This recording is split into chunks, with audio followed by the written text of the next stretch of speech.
Let me show you how to make a quilted pillow cover without following any pattern. This should work for any pillow size. If you have some pillows that came with your couch, but you don't love the covers on them, this would be a perfect project for you. I used an envelope back, so this is beginner friendly and is a great way to practice your quilting skills and binding. But you could also make it even easier and not bind it, and I will show you how to do that when we get to that step. I don't have a video of this, but I started by removing the existing pillow cover from my pillow and laying it flat to find the dimensions. Then I added 3/4 of an inch to both the height and the length so that I had room for my 1/4 inch seam allowance and a little extra wiggle room for the quilting step because sometimes fabric shifts. Then I took these jelly roll strips and I started cutting them up to make patchwork. So I needed a patchwork that was at least 24 by 16 inches.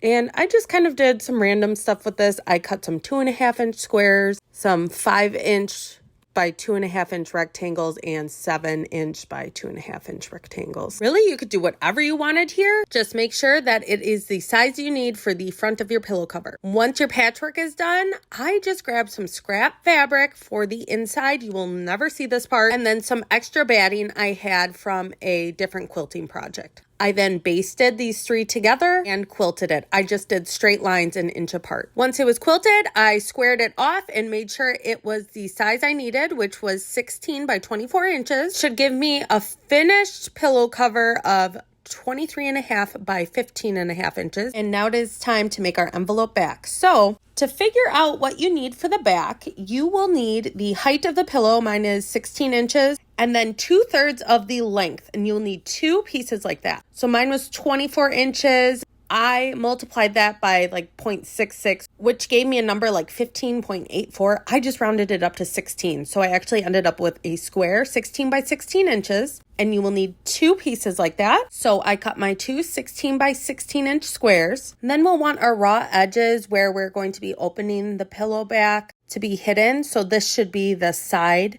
And I folded it over 1/4 inch twice, pressed it, and then did a top stitch. And I repeated that with both pieces, and then we can attach them to the pillow front. So if you do not want to bind yours, what you can do is place your pillow front, right side facing up, and then the 2 back pieces, right sides facing down. They should overlap here. And then you can stitch 1/4 inch around the entire edge, all the way around, and then turn it right side out, and you will be done.